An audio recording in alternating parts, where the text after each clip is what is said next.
नमस्कार दोस्तों, मैं इंजीनियर DS राठौड़ आपके अपने YouTube channel DS Rathore creation में स्वागत करता हूं। मित्रों, आज के इस वीडियो में हम चर्चा कर रहे हैं बुध ग्रह की महादशा में मंगल की अंतर्दशा को लेकर के। बुध ग्रह की महादशा हो और उसमें अंतर मंगल का हो तो ये अवधि 11 महीने और 27 दिन की होती है। यदि किसी भी व्यक्ति या जातक की जन्म कुंडली में मंगल उच्च राशिगत हैं, मित्र ग्रहों की राशि में है या फिर स्वराशि में है, शुभ ग्रहों के प्रभाव में है या फिर शुभ ग्रहों के साथ में युति बन रही है या शुभ ग्रहों के साथ में दृष्टिगत हो रहे हैं, केंद्र में स्थित हो, तो ये सारी स्थिति मंगल को उच्चता प्रदान करती है, मंगल को बलवान बनाती है, मंगल को शुभता प्रदान करती है। और अगर यही स्थिति कुंडली में बुध की भी है, यानी बुध भी उच्च राशिगत हैं, मित्र ग्रहों की राशि में हैं या फिर स्वराशि में हैं, पाप ग्रहों से रहित हैं, शुभ ग्रहों के प्रभाव में हैं, केंद्र में स्थित हैं, तो बुध भी शुभता प्राप्त करेगा, बुध भी बलवान होगा। और अगर कुंडली में ये स्थिति है बुध और मंगल की, तो निश्चित रूप से बुध की महादशा में जो मंगल की अंतर्दशा आएगी 11 महीने और 27 दिन की, उसमें जातक को जमीन जायदाद, भूमि, भवन, पशु, कृषि और कृषि से संबंधित कार्यों में अनेक प्रकार का लाभ प्राप्त होता है। उसे इन चीज़ों से सुख और सुखों की प्राप्ति होती है। अगर उसके किसी भी न्यायालय में कोई वाद विवाद चल रहा है, किसी भी कोर्ट में कोई कोर्ट केस चल रहा है, तो उसे इस अवधि में जातक को विजय प्राप्त होती है, उसे सफलता प्राप्त होती है। इस अवधि में जातक को पुत्र उत्पन्न से, पुत्रोत्पत्ति से हर्ष की प्राप्ति होती है, उसके बंधु बांधवों से उसके प्रेम में बढ़ोतरी होती है, स्नेह में बढ़ोतरी होती है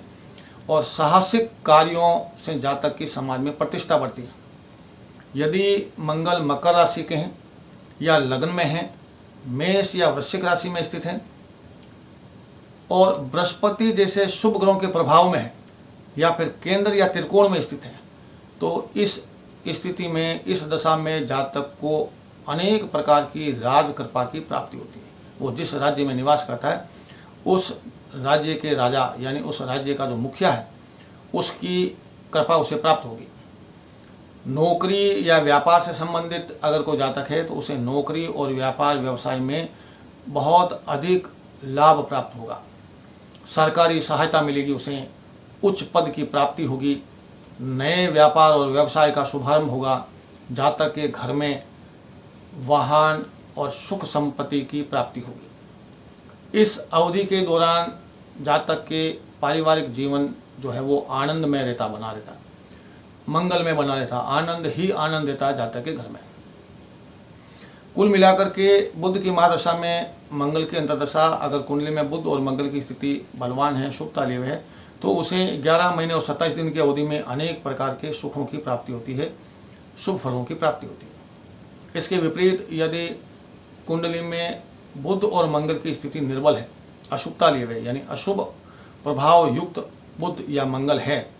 यानी नीच राशिगत हैं अथवा शत्रुओं की राशि में संचरण कर रहे हों,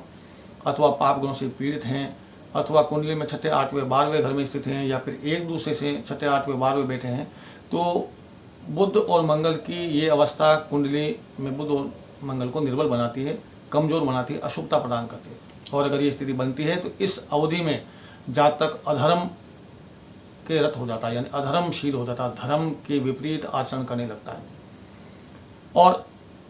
अनर्थ व्यर्थ के तर्क और वितर्क में हिस्सा लेकर के जातक है वो समाज में अपनी प्रतिष्ठा धूमिल कर लेता है। जातक के जीवन में निराशा, कलह और अपयश चाहूं और उसे घेरे रहता है और जातक अपने ही पराक्रम से अपना खुद का नुकसान कर बैठता है। उसकी आवाज़ में, उसकी वाणी में कर्कशता, आक्रामकता ये बढ़ोतरी हो जाती है, जिसकी वजह से वो एक तरह से विवेकहीन हो जाता है। और अशुभ मंगल जातक के जीवन में अनेक बाधाओं का निर्माण करता है। हालांकि बुध प्रभावी ढंग से उन परेशानियों को निपटाने में मदद करता है, लेकिन अगर बुध भी अशुभता लिए हुए है तो फिर ये परेशानियां बढ़ जाती है, कम नहीं हो पाती, बहुत अधिक खर्चे होने लग जाते हैं, जातक को गैस्ट्रिक प्रॉब्लम होने लग जाती है, जातक की त्वचा से यानी खाज, खुजली और त्वचा की बड़ी बीमारियों से रोगग्रस्त हो जाएगा, जातक की आँख संबंधी बीमारियां और रक्त संबंधी बीमारियों की समस्याओं का उसे सामना करना होगा, अग्नि से भय रहेगा, साथ ही साथ चोरी का भय रहेगा, और कुल मिलाकर के जातक हमेशा दुखी रहेगा। जातक को स्थान हानि होगी। स्थान हानि का मतलब हो गया कि अगर वो जातक जिस जगह रह रहा है या तो वो जगह उसके रहने की छूट जाएगी, उसे अगर अपना घर का मकान है तो उसे किराए के मकान तक की नौबत बन जाएगी, अगर स्वदेश में है तो उसे परदेश जाने की स्थिति बन जाएगी। या स्थान हानि का मतलब हो गया कि जिस जगह वो नौकरी कर रहा है वो उस पद से पदच्युत हो सकता है, पदावनत हो सकता है। और ये भी एक तरह से स्थान हानि की ही श्रेणी में आता है। अगर किसी जगह व्यापार और व्यवसाय कर रहा है तो उसका व्यापार और व्यवसाय चौपट हो जाएगा, जिसकी वजह से भी उसको स्थान हानि का सामना करना होगा। कुल मिलाकर के अगर कुंडली में मंगल या बुध छठे, 8वें, 12वें भाव में हो तो ये जो अशुभ फल कथन मैंने अभी बताए ये इस दशा के प्रारंभ होते ही घटित होने लग जाएंगे। क्योंकि मंगल अगर छठे, 8वें, 12वें घर में होंगे तो निश्चित रूप से बुध की महादशा में मंगल की अंतर्दशा की जो अवधि है 11 महीने और 27 दिन की, उसके शुरू होते ही जातक के जीवन में अनेक प्रकार के अशुभ फलों के घटने की स्थिति बन जाएगी, शुरुआत हो जाएगी। जातक का अपने भाइयों से और अपने बेटे बहुओं से, अपने पुत्रों से, अपनी पुत्रियों से विरोध होने लग जाएगा। कुल मिलाकर के बुध की महादशा में मंगल की अंतर्दशा की जो अवधि है 11 वर्ष 27 दिन की, अगर कुंडली में बुध और मंगल की स्थिति उत्तम नहीं है तो जातक को अनेक संकटों का सामना करना होगा।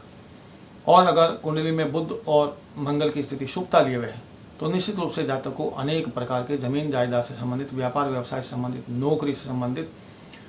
पारिवारिक से संबंधित अनेक प्रकार के सुकून, सुख और शुभ फलों की प्राप्ति होती है। तो दोस्तों, ये था बुध ग्रह की महादशा में मंगल ग्रह की अंतर्दशा का फल।